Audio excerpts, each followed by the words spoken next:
kata lakum dinukum waliyadin, itu sebenarnya kalau kita mau kaji lebih mendalam lagi, surat itu bicara tentang toleransi. Ini satu surah dalam Al-Quran itu bicara tentang toleransi, bisa memberikan nilai-nilai yang bagus, memiliki rasa toleran terhadap alam ini. Maka konsep lakum dinukum waliyadin itu kalau dalam istilah Islam dia bukan konsep, tapi dia doktrin absolut yang wajib kita laksanakan. Yang memang setiap orang muslim harus punya prinsip seperti itu, menghormati penganut agama lain. Rihidakan itu payungnya. Rihidakan, ri ada 3. Karena adalah pelaksana. 3 pelaksanaan ini harus sejalan, selaras, harmonis, maka timbullah kedamaian. Ya harus kita harmonis kepada Tuhan setiap hari. Kalau Hindu kan 3 kali Pak disanjir, jalankan lalu minta doa, baru kita melaksanakan sesama manusia. Maka di dalam agama Buddha itu ada ungkapan yang sangat luar biasa, yaitu Sabe Sata Bawantu Sukhitata. Semoga semua makhluk hidup berbahagia. Gitu. Jadi dari kata ini saja kita sudah bisa melihat bahwa toleransi itu sangat kuat sekali di sini. Karena di samping kita menyadari bahwa kita ini sama-sama makhluk, jadi bisa saling mendoakan semoga berbahagia. Bicara tentang toleransi ini sebenarnya nikmat, enak. Karena apa? Karena ada proses saling menghargai ya. Dan tentu adalah yang kita harapkan seperti tadi para tokoh kita mengharapkan, mari ya. Kata-kata yang indah tadi adalah jangan kita terus mencari perbedaan dalam persamaan-persamaan yang ada, tetapi sebagai umat beragama dari masing-masing agama yang berbeda, mari kita tonjolkan persamaan ya, tidak terus kita diskusikan perbedaan, karena perbedaan begitu didiskusikan terus maka tidak akan ada ujungnya.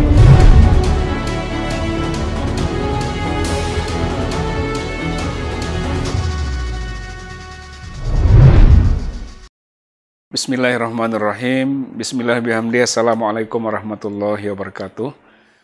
Salam sejahtera untuk kita semua, sahabat-sahabat yang baik. Sore hari ini kita kedatangan tamu yang luar biasa, para tokoh agama ya, dari kalangan agama Islam, agama Hindu dan juga agama Buddha. Diskusi kita pada sore hari ini adalah tentang toleransi, di mana toleransi ini sangat penting artinya sebagai alat pemersatu bangsa. Karena tanpa adanya toleransi, kemajemukan dan perbedaan ini tidak akan pernah dapat dipersatukan. Maka tentu peran tokoh-tokoh agama, tokoh masyarakat ya dalam rangka terus merawat toleransi ini menjadi sangat penting. Oleh karena itulah kami hadirkan pada saat ini, yaitu pertama adalah Bapak Dr. Tuan Guru Haji Zaki Abdillah MA. Assalamualaikum Pak. Assalamualaikum warahmatullahi wabarakatuh. Alhamdulillah, beliau tentu adalah tokoh muslim. Beliau jadi ketua Dewan Masjid ya Kabupaten Lombok Utara. Kemudian Masjid Indonesia Kabupaten Lombok Utara. Pernah, tapi sekarang sudah tidak lagi. Oh ya, pernah. Tapi sekarang beliau aktif di KPU ya Ustaz ya. Ya, Pak Tuan Guru. Tetapi aktivitas beliau setiap hari ya turun ke masyarakat untuk memberi pengajian-pengajian. Alhamdulillah. Kemudian yang kedua, ini orang tua kita. Saya lama mengenal beliau karena bersama-sama dulu saya di kantor Bupati, beliau ada di Ketua PHDI ya pada waktu itu. Dan sekarang tetap menjadi tokoh dan panutan bagi masyarakat Hindu, yaitu Bapak Gusti Gede Padang ya. Kita biasa memanggilnya Haji Mangku. Haji Mangku. Ya, selamat sore. Selamat sore. Mudah-mudahan tetap dalam keadaan sehat. Kemudian yang ketiga, tokoh muda kita ini, tetapi muda sudah menjadi pimpinan agama, yaitu pimpinan agama Buddha, Bapak Bante Badra Pradipa. Selamat sore Pak. Selamat sore. Pak Bante, selamat sore semua. Selamat sore dan para sahabat sekalian. Menarik sekali ini kehadiran tokoh-tokoh kita pada kesempatan ini. Baik, kita akan mencoba memulai. Pertama, saya ingin bercerita ini tentang bagaimana sekarang kita memaknainya cerita ini mungkin sebagai bentuk atau bagian daripada toleransi yang pernah saya alami. Yaitu yang pertama ketika kita ada pertemuan di wihara yang ada di Buani dulu.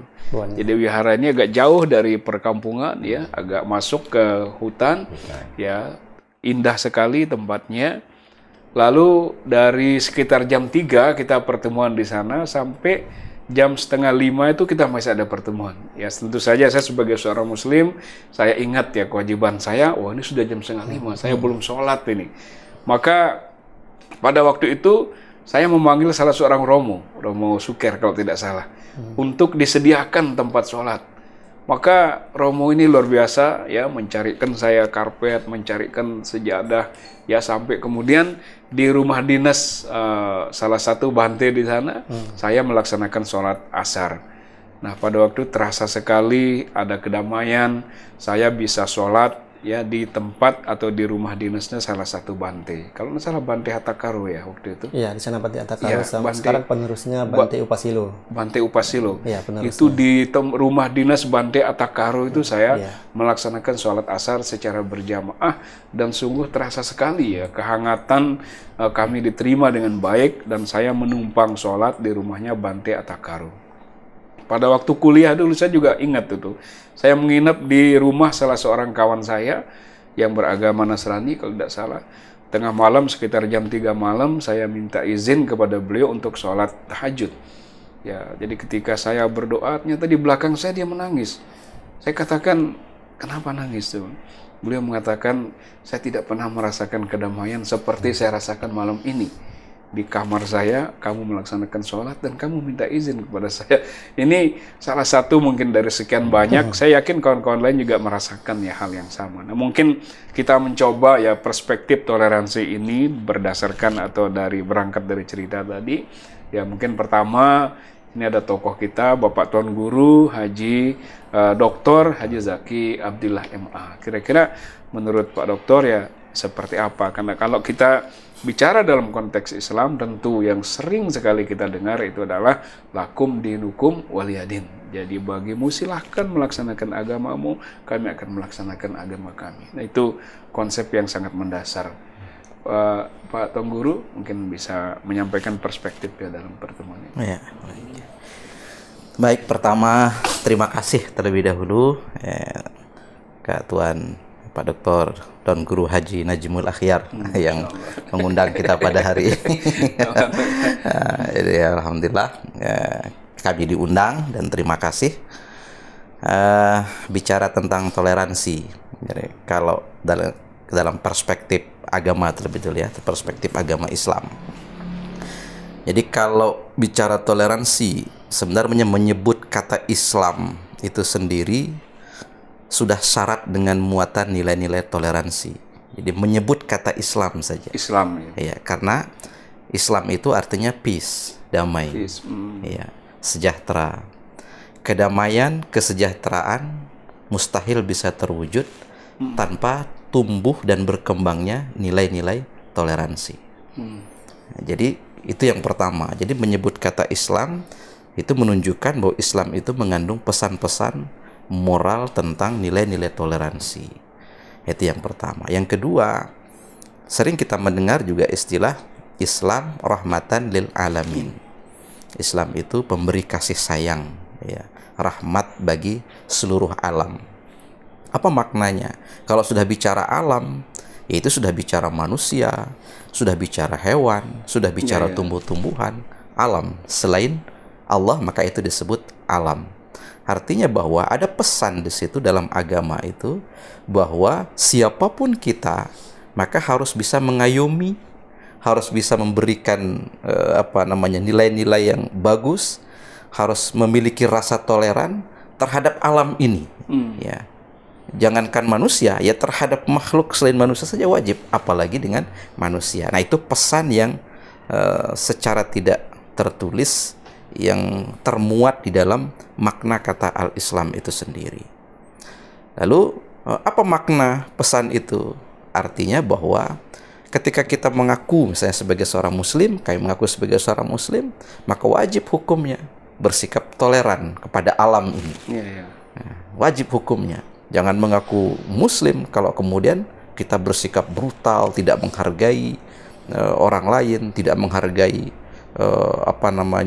alam, tidak menghargai kehidupan di sekeliling kita. Nah, ini pesan yang pertama di dalam makna kata Islam. Yang kedua, dalam kitab suci, misalnya dalam Al-Quran juga syarat dengan nilai-nilai toleransi. Jadi bahkan ada satu ayat tadi yang sempat disindir terkait dengan kata lakum dinukum waliyadin. Itu sebenarnya kalau kita mau kaji lebih mendalam lagi, surat itu bicara tentang toleransi. Ini satu surah dalam Al-Quran itu bicara tentang toleransi, yaitu surah Al-Kafirun. Jadi mulai kuliah ayyuhal kafirun dan seterusnya. Sehingga lakum dinukum waliyadin. Banti beragama Buddha, kemudian Aji beragama Hindu, saya beragama Islam. Kita boleh berbeda agama, tapi tidak menyebabkan perbedaan agama itu lalu kemudian kita harus ribut. Tidak. Nah, ya, tidak demikian. Maka konsep lakum dinukum waliyadin itu kalau dalam istilah Islam dia bukan konsep, tapi dia doktrin absolut yang wajib kita laksanakan. Kalau konsep kan dia bisa berubah. Betul. Tapi dia doktrin absolut yang memang setiap orang muslim harus punya prinsip seperti itu, menghormati penganut agama lain. Nah, kemudian ada ayat lain, la ikraha fiddin, tidak boleh ada pemaksaan di dalam agama, itu sudah diatur sedemikian rupa.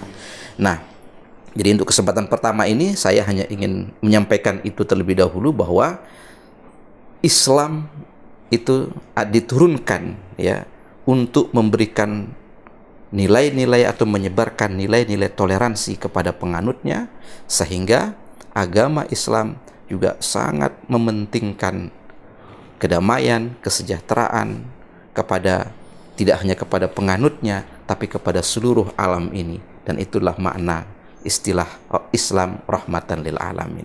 Jadi kira-kira begitu gambarannya. Indah sekali ya. Jadi konsep-konsep atau doktrin-doktrin seperti itu. Ya kalau kita bicara doktrin, tidak selamanya doktrin ini harus kita pahami dalam perspektif negatif. Tetapi kayak tadi, doktrin itu adalah penanaman nilai yang sangat positif, di mana Islam sangat menghargai pilihan-pilihan agama dan keyakinan setiap orang. Sehingga Islam dengan tegas mengatakan, lakum dinukum waliyadin. Bagimu silahkan laksanakan agamamu, kami melaksanakan agama kami. Ini pandangan ya pertama ya kaitannya dengan konsep tadi. Kemudian Aji Mangku ya, orang tua kita ini, saya lama bertemu dengan beliau dan alhamdulillah sikap-sikap beliau sangat saya hargai. Dan saya sering dulu berdiskusi dengan beliau ini satu konsep namanya Trihita Karana ya.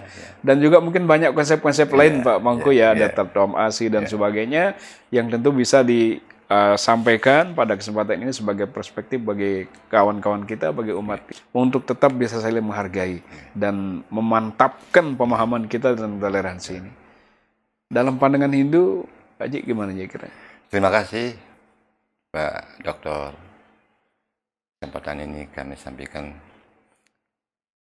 Assalamualaikum warahmatullahi wabarakatuh. Om Swastiastu, Namo Buddhaya, salam sejahtera untuk kita semua. Pertama-tama saya mengucapkan terima kasih atas kesediaan Bapak menerima kami dalam rangka untuk mendiskusikan kerukunan yang tadi itu. Nah, berangkat dari sana, tentunya sebelum kita ke agama, saya berangkat dari pengalaman saya 10 tahun ekonomi.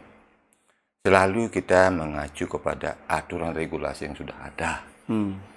Artinya kita selalu ada buku pinter namanya PBM, Peraturan Bersama Menteri 910 yang mengatur tentang tugas pokok bupati atau gubernur bupati, wakil gubernur dan wakil bupati. Kedua kaitan dengan pemberdayaan.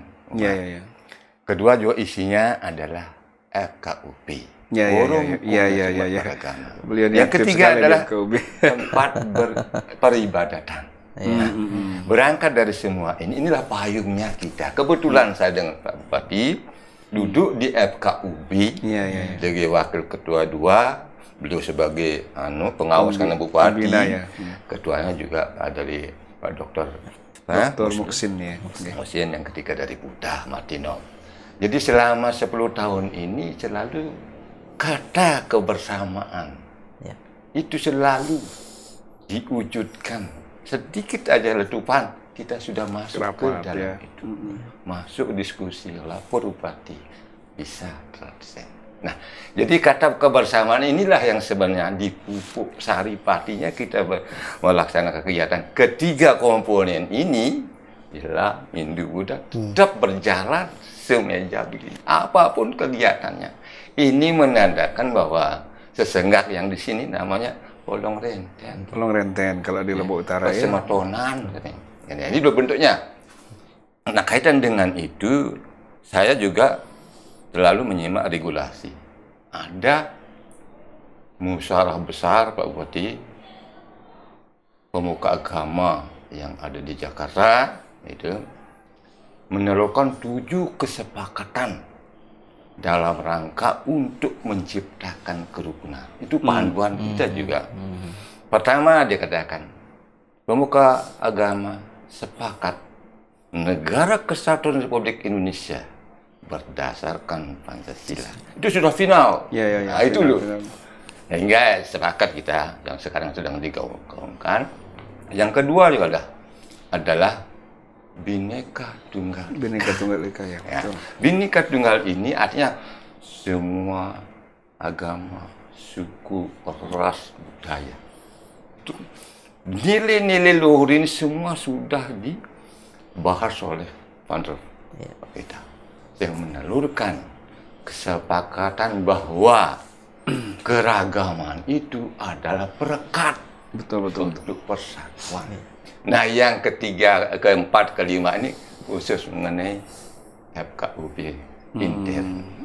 Di intern, ya, pemuka masyarakat di intern umat beragama itu harus sepakat bagaimana kita niat baik, katanya kan, harus itu ada empati dengan umat yang lain.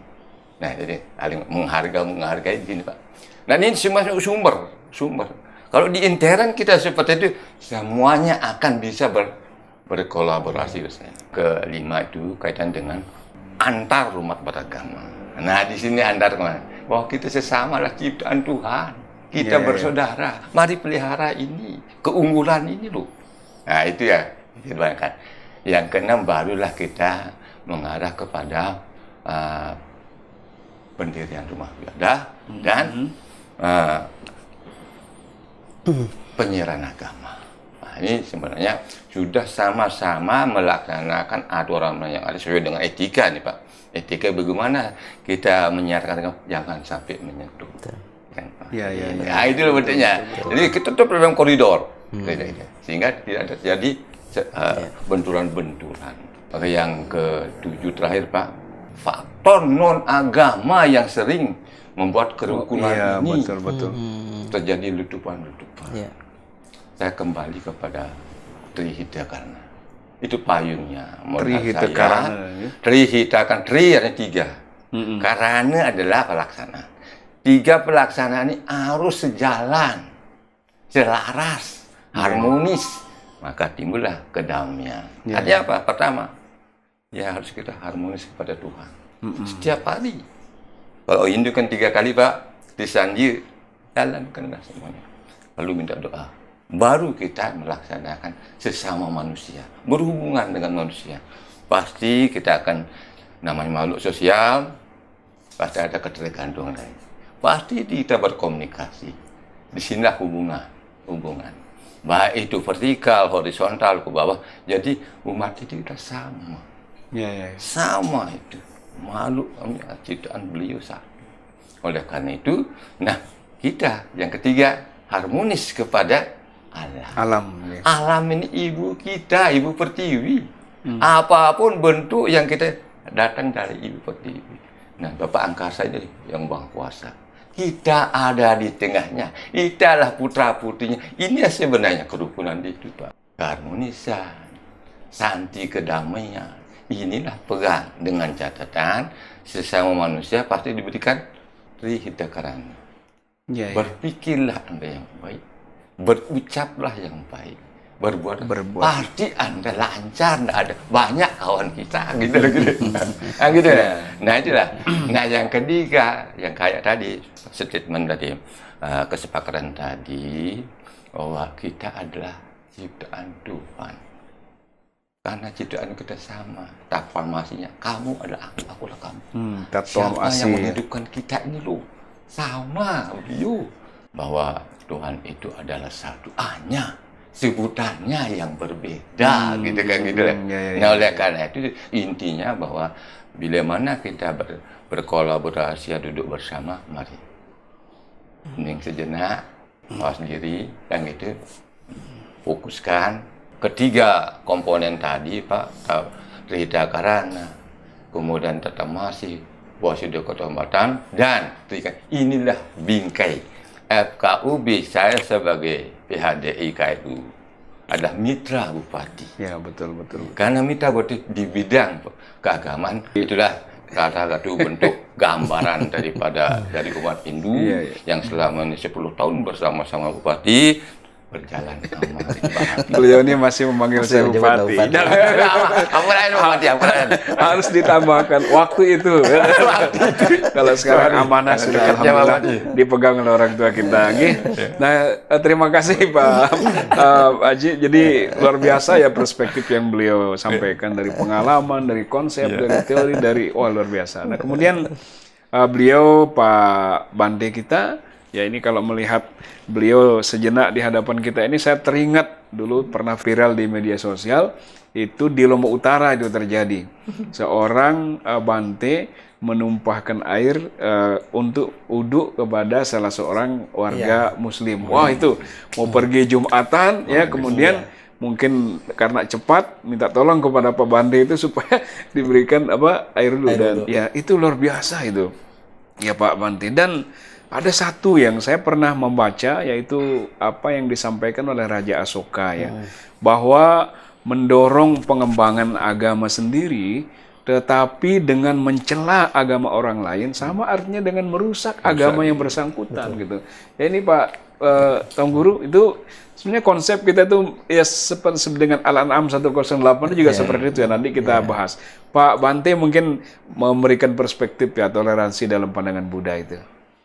Terima kasih saya ucapkan kepada Pak Doktor yang telah mengundang kami untuk berdiskusi tentang toleransi. Dan tak lupa saya menyapa juga Pak Ustadz sama Pak Mangku. Di dalam agama Buddha tentu toleransi sudah tidak asing, karena sebagaimana yang Buddha sabdakan bahwa kehadiran Buddha di dunia ini adalah untuk kebahagiaan dan kesejahteraan. Dan itu bukan hanya untuk kesejahteraan manusia, tapi kesejahteraan semua makhluk. Betul. Maka di dalam agama Buddha itu ada ungkapan yang sangat luar biasa, yaitu Sabe Sata Bawantu Sukhitata. Semoga semua makhluk hidup berbahagia. Gitu. Jadi dari kata ini saja kita sudah bisa melihat bahwa toleransi itu sangat kuat sekali di sini, karena di samping kita menyadari bahwa kita ini sama-sama makhluk, jadi bisa saling mendoakan semoga berbahagia. Dan ini bukan hanya untuk manusia, tapi untuk semua makhluk, untuk binatang dan sebagainya. Ya, itu yang pertama. Terus yang kedua, bahwa kehadiran Buddha sesungguhnya di dalam kitab suci Tripitaka dijelaskan bahwa Buddha itu hadir bukan sekedar hanya untuk mencari pengikut, namun untuk memberikan pencerahan yang tadinya orang berperilaku yang tidak baik menjadi baik, yang tadinya kekotoran batinnya tebal akhirnya mengikis, akhirnya bisa tercerahkan. Dan ada satu cerita yang sangat menarik di dalam kitab suci. Di sana dijelaskan ada seorang artawan yang sangat terkemuka, namanya Upali. Ya, artawan Upali. Orang ini sangat tersohor, dan gurunya juga sangat tersohor juga, namanya Niganta Nataputa. Ya.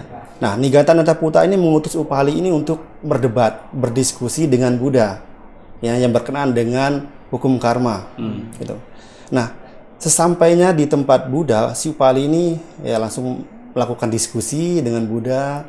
Tapi di dalam perbincangan Buddha sama Upali ini, Upali ini mendapat pencerahan bahwa apa yang selama ini dia dapatkan dari gurunya, dia dapatkan lebih dari yang Buddha sampaikan kepada Upali. Nah, akhirnya dia berkeinginan untuk menjadi pengikut Buddha. Nah, namun meskipun Upali ini berniat untuk menjadi pengikut Buddha, Buddha tidak langsung untuk menerima sebagai siswa. Kalau bahasa Buddhisnya upasaka, pengikut awam laki-laki. Nah, dari diskusi ini Upali semakin memiliki keyakinan kepada Buddha, tapi meskipun diminta menjadi pengikut, Buddha tidak langsung menerima karena beliau pengen mau meyakinkan bahwa si Upali ini benar-benar memiliki keyakinan. Akhirnya dengan beberapa kali permintaan, sebanyak 3 kali Buddha menerima, tapi dengan syarat.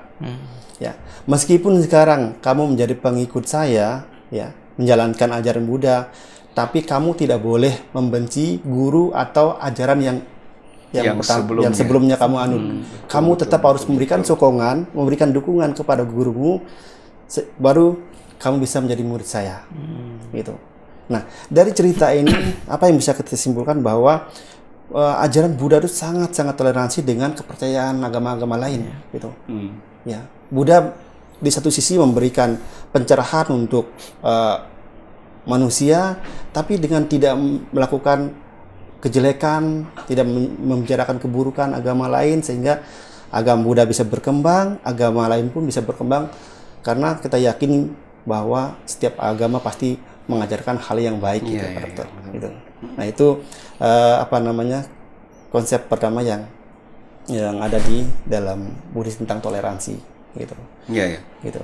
Baik, terima kasih Pak Bante. Jadi kalau tadi kita dengar ya Ustadz, kemudian Aji, kemudian Pak Bante, jadi sebetulnya toleransi itu adalah nilai universal, nilai yang dimiliki oleh semua agama, sehingga sangat tergantung daripada pemeluk agama itu sendiri. Jadi kalau kita dengar misalnya apa yang disampaikan beliau, bagaimana menghormati keyakinan agama orang lain, ya, juga bahkan tidak boleh membenci, ya. Di Islam juga luar biasa. Jadi kalau umpama pun ada seseorang yang kemudian menjadi pengikut Islam atau dia mu'alaf umpama, lalu ibunya atau ayahnya masih berkeyakinan lain, itu masih tetap ada kewajiban untuk berbakti. Begitu ya Tuan Guru ya? Begitu. Kemudian kalau tadi yang sangat kalau tadi misalnya Raja Asoka mengatakan menyebarkan agama, kemudian dengan membenci agama orang lain, maka sama dengan meruntuhkan agama kita sendiri. Nah, kalau kita, Tuan Guru kan insya Allah lah, beliau menyampaikan juga di Al-An'am ayat 108 itu juga seperti itu. Janganlah kalian menghina sesembahan lain selain Allah, agar orang tidak menghina atau merendahkan Allah Subhanahu wa Ta'ala. Kan begitu Tuan Guru. Nah, ada perspektif yang lebih luas mungkin Tuan Guru yang berkaitan dengan itu. Artinya begini, ajaran-ajaran yang baik ini, ya, bagaimana kita bisa menyampaikan dengan baik kepada saudara-saudara kita ini supaya semua kita memahami ini, sehingga tidak ada lagi kekisruhan yang disebabkan karena adanya perbedaan keyakinan yang tajam ini. Kalau semua melaksanakan agama sesuai dengan ajarannya masing-masing, kita sangat yakin ini akan terjadi kedamaian, ya, akan tercipta juga tadi rahmatan lil alamin itu. Mungkin Tuan Guru bisa memberikan perspektif yang lebih baik lagi dari saya tentunya, silakan. Baik, terima kasih. Jadi menarik. Memang tidak cukup sebenarnya kalau kita menyampaikan kepada umat ini loh doktrinnya, tidak cukup hanya kita mengatakan, karena memang kalau tadi kita sama-sama mendengarkan bahwa nyaris sama, bahwa endingnya adalah bagaimana menciptakan kesejahteraan, kedamaian di muka bumi ini, ya, bagi manusia, bagi makhluk yang lainnya. Nah, tapi tidak cukup hanya menyampaikan pesan-pesan itu. Ada satu hal yang memang harus kita fahami secara bersama oleh umat ini, bahwa perbedaan itu fitrah. Ya. Kalau dalam bahasa agama Islam itu sunnatullah. Keniscayaan. Kanan nas ummatan wahidah. Jadi bahwa manusia itu satu umat asalnya, tapi kemudian mereka berbeda. Kemudian faba'athallah, ya, diutuslah para nabi dan rasul. Begitu. Jadi satu asalnya, tapi kemudian mereka akhirnya berbeda. Kemudian dalam ayat-ayat lain juga banyak sekali. Ya ayuhan nas inna khalaqnakum min dzakarin wa untha wa ja'alnakum syu'uban wa qabaila dalam Al-Qur'an. Ya. Kami jadikan kalian manusia secara bersuku-suku, berkelompok-kelompok, berbangsa-bangsa. Ya, berbeda agama. Nah, jadi tujuannya li ta'arufu. Konsep ta'aruf itu adalah pesan kedamaian. Di KLU saja. Nah, itu luar biasa perbedaan yang ada. Atau jangan kita berbicara di KRU, dalam satu agama saja. Dalam satu agama saja ada perbedaan. Oh, dalam agama Islam itu ada perbedaan mazhab, perbedaan pola pikir, perbedaan cara pandang, dan seterusnya. Perspektif memahami itu akan melahirkan cara menyikapi. Nah, gitu. Ketika kemudian kita menolak adanya perbedaan, kita memaksakan kehendak pribadi untuk bahwa kita harus sama, bahwa Bante harus sama dengan saya harus sama dengan Haji. Ini kan pemaksaan. Dan tidak bisa. Kenapa? Karena memang prinsip dasar kehidupan manusia ini adalah berbeda, berbeda. Nah, ini yang kalau saya melihat suatu perkara yang luas yang harus dipahami oleh siapapun yang hidup di muka bumi ini, yang tidak mau menerima perbedaannya, sudah jangan hidup. Karena orang hidup itu dia siap berbeda. Harus berbeda berbeda. Kalau tidak mau berbeda ya sudah, mati saja. Itu prinsip dasar. Nah, ketika kita sudah siap untuk menerima perbedaan, maka itu artinya kita siap untuk saling menghormati dan harga menghargai. Maka itulah kemudian dalam bahasa di agama Islam itu disebut at-tasamuh. Tasamuh itu artinya kalau secara harfiah artinya toleransi. At-tasamuh itu artinya berlapang dada untuk menerima perbedaan. Kemudian ada kata as-safah. As-safah itu artinya berlapang dada juga ketika orang berbeda dengan kita, perbedaan, walaupun kata Imam Al-Maududi bahwa perbedaan tasamuh itu artinya ketika kita sanggup untuk menerima satu perbedaan yang walaupun perbedaan itu berdasarkan keyakinan kita salah. Jadi berdasarkan keyakinan kita itu salah, tapi berbeda dan kita menganggapnya itu salah, tetapi tidak harus perspektif kesalahan bagi kita itu mengatakan bahwa jangan sampai mengatakan bahwa Anda harus mengikuti saya. Tidak boleh seperti itu. Maka itu makna at-tasamuh. Jadi kita berlapang dada, itu kata toleransi itu, untuk menerima setiap perbedaan karena perbedaan itu adalah fitrah. Nah, ini yang konsep. Nah, ini kalau ini masuk ke konsep yang perlu masuk kepada setiap kita, setiap masyarakat, setiap makhluk yang hidup di muka bumi ini. Jadi kira-kira seperti itu yang paling mendasar mungkin yang memang perlu juga kita sampaikan kepada masyarakat melalui kesempatan ini, bahwa perbedaan itu adalah, kalau dalam bahasa kita, al-ikhtilafu rahmah. Jadi perbedaan itu adalah satu rahmat yang Allah berikan kepada kita. Baik. Nah, jadi demikian. Terima kasih Pak Tuan Guru. Jadi kita kan begini juga Pak Bante, Pak Mangku. Kadang-kadang ya sebegitu mulianya sebegitu indahnya nilai-nilai universal tentang toleransi ini di ajaran-ajaran agama manapun itu kok masih ada gitu ya kawan-kawan kita yang kadang-kadang. Nah, itu mungkin apa hambatan-hambatan kalau misalnya di Hindu atau di Buddha atau di Muslim pada umumnya sehingga kawan-kawan kita yang masih berpikir dan memiliki perspektif seperti itu minimal menyadarilah dengan kondisi kita ini bahwa seperti yang disampaikan tadi, kalau saya menyimpulkan sebetulnya akan lebih baik apabila kita mengutamakan menonjolkan persamaan daripada kita terus membicarakan perbedaan. Sebab perbedaan ini kalau kita bicarakan nggak pernah ketemu. Ibarat rel kereta api ini kan dia lurus, nggak ketemu gitu. Tetapi mari persamaan yang kita tonjolkan gitu. Mungkin ada saran-saran Pak. Kita kembali kepada tadi kalian dari sesanti lambang kita Bhinneka Tunggal Ika Tanhan Dharma Manguru. Kita berbeda, tapi kebenaran itu satu. Nah, di sini artinya perbedaan pasti ada. Anugerah begitu. Bahwa beliau yang menugerahkan dimanapun di dunia ini pasti ada hitam warnanya kulit, ada abu, ada putih. Nah, ini anugerah semua itu. Oleh karena itu perbedaan ini bukanlah menjadi kata kendala. Justru perbedaan akan menjadi kekayaan yang universal, menjadi potensi bagaimana membangkitkan dengan modal sosial ini, khususnya pemuda daerah, gerakkan semua itu dengan jauhkan perbedaan, tapi cari persamaannya. Goalnya dulu, goalnya kan gitu. Nah itulah seperti kayak Mami kan. Ya otomatis ini goalnya. Banyak sekali. Karena bagaimanapun namanya kita manusia. Kita harus benar-benar bisa memahami tentang agama yang kita anut. Kadang kekisruhan, ketidakharmonisan itu kadang yang menjadi permasalahannya karena kita memang tidak memahami dengan benar ajaran agama kita.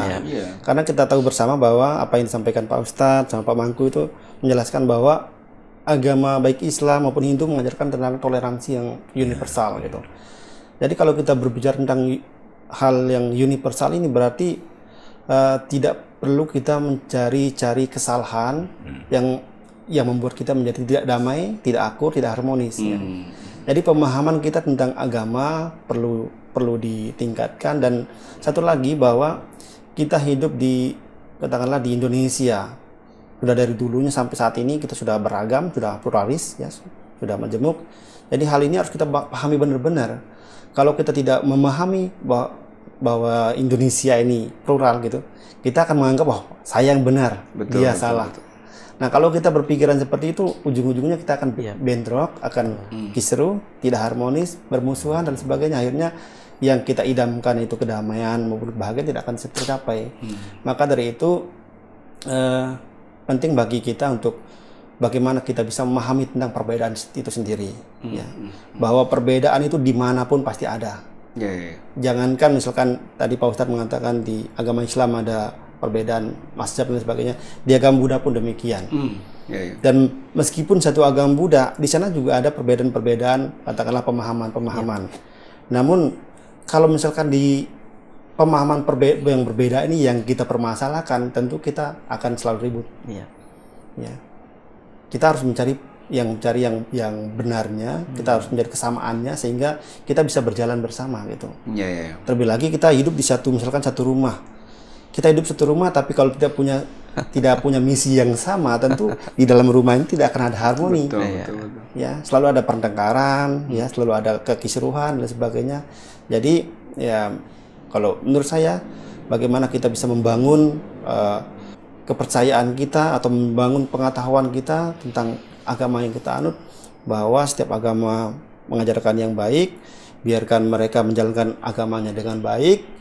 Kita pun demikian, kita tidak boleh saling mengganggu satu sama lainnya, karena kalau kita saling mengganggu tentu apa yang menjadi cita-cita kita untuk hidup bahagia sesama masyarakat tidak akan bisa tercapai gitu. Gitu Pak Dr. Ya.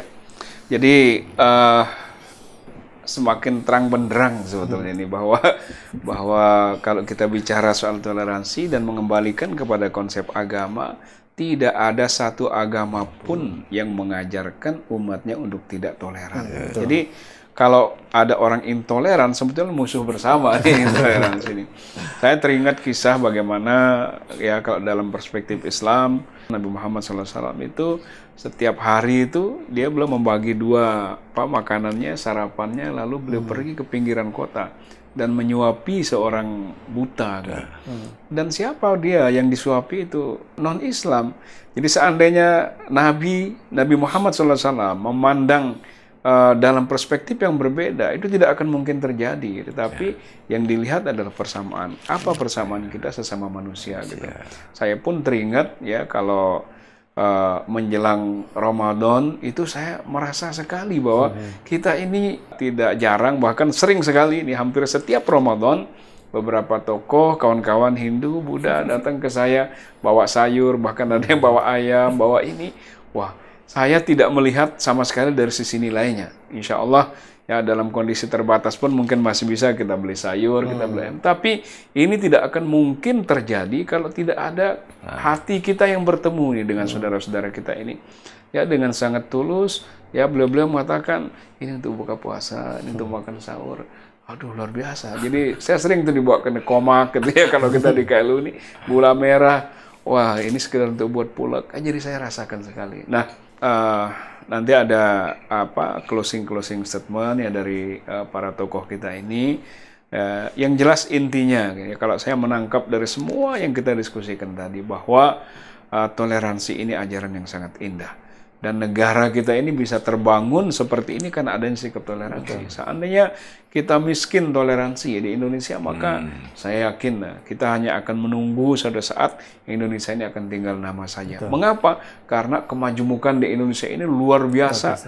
Ya, ribuan perbedaan-perbedaan. Nah, mungkin ada closing statement ya dari Pak Bante, kemudian dari Pak Mangku, dari Tuan Guru ya, untuk masyarakat kita, untuk umat kita ya, supaya masing-masing benar-benar ya bertoleransi itu dengan hati ya, dengan hati. Lombok Utara alhamdulillah itu mendapatkan predikat sebagai kabupaten peduli kerukunan umat beragama. Ini ya karena kita semua tokoh-tokoh agama gitu. Saya ya mengikhtiarkan hal yang sederhana mungkin ya, ketika saya diberikan amanah setiap Jumat itu ASN di Lombok Utara itu kantor pertamanya adalah rumah ibadah masing-masing. Yang Hindu ke pura, yang Islam ke masjid, kemudian yang Buddha ke wihara. Dan saya selaku pimpinan mendatangi setiap Jumat itu, Jumat ini ke masjid, Jumat besoknya saya sapa warga kita yang ada di Buddha, di wihara, Jumat berikutnya ke pura bersama kawan-kawan yang beragama Hindu. Kenapa saya lakukan ini? Karena konsep tadi, Islam rahmatan lil alamin. Saya menjadi pimpinan diamanahkan tentu bukan hanya untuk orang Islam, tetapi juga mengayomi seluruh masyarakat Lombok Utara yang sangat beragam itu. Sehingga menurut saya konsep tertinggi seorang pemimpin dalam agama, terutama agama Islam ya, di masyarakat itu adalah apabila dia mampu merealisasikan Islam rahmatan lil alamin itu. Pak Bante mungkin ada closing statement ya kepada sahabat-sahabat kita. Ya, baik. Saya ingin menyampaikan untuk statement saya nanti yang terakhir, bahwa selama ini Lombok Utara kerukunannya sudah sangat terjaga, sudah sangat baik sekali.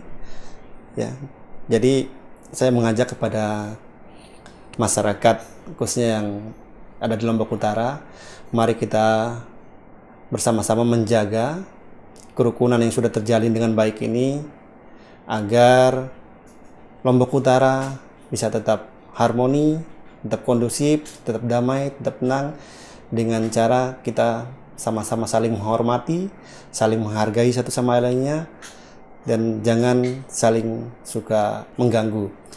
Dan terakhir saya ingin menyampaikan bahwa ada satu kutipan di dalam Karania Metta Sutta, bahwa jangan karena benci mengharap orang lain celaka.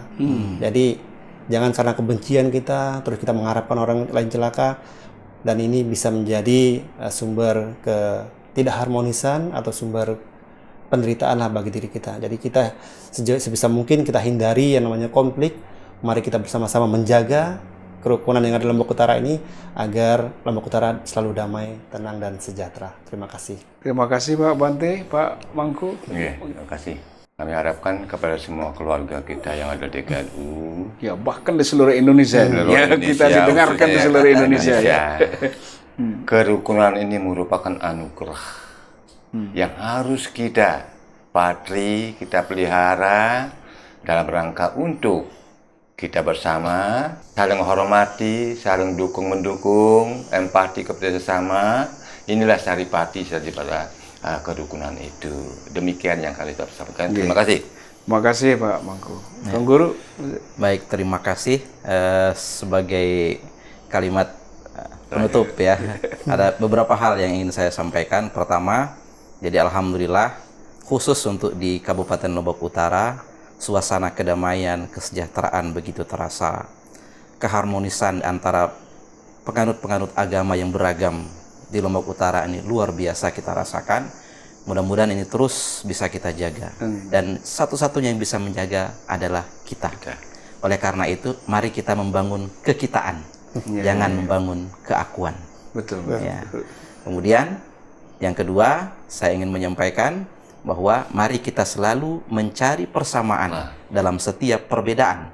Jangan mencari perbedaan dalam setiap persamaan. Saya ingin mengutip terakhir ayat Al-Quran, jangan sekali-kali karena kebencian kita terhadap orang lain membuat kita berlaku tidak adil. Tuh, sama ya. Sama tadi ya.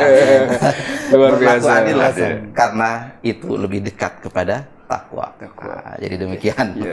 I'dilu huwa aqrabu lit Iya, taqwa. i'dilu huwa aqrabu lit taqwa. Subhanallah. Jadi luar biasa diskusi kita pada kesempatan ini.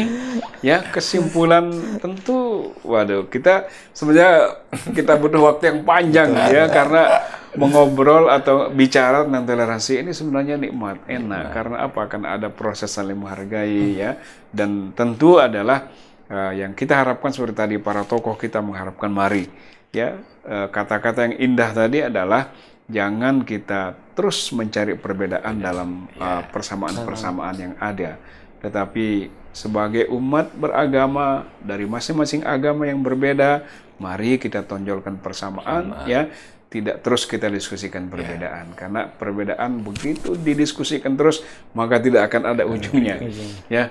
Jadi demikian para sahabat ya yang menyaksikan acara kita pada kesempatan ini, menyaksikan dialog ini luar biasa. Kita bicara benar-benar dari hati bersama para tokoh kita, dan kalau semua kita selesaikan dengan hati, insya Allah ya akan selesai juga dengan hati. Ma kharaja min qulub fa mahallihil qulub. Sesuatu yang kita ucapkan dengan hati maka akan diterima juga dengan hati. Selamat menikmati indahnya toleransi, dan mari kita bersama-sama jadikan intoleransi adalah musuh kita bersama. Okay. Terima kasih. Assalamualaikum warahmatullahi wabarakatuh. Selamat sore. Salam sejahtera untuk kita semua. Mari kita sama-sama berdiri ya untuk mengekspresikan ya persatuan dan semangat untuk kebersamaan kita. Terima kasih. Toleransi itu indah. Terima kasih. Wassalamualaikum warahmatullahi wabarakatuh.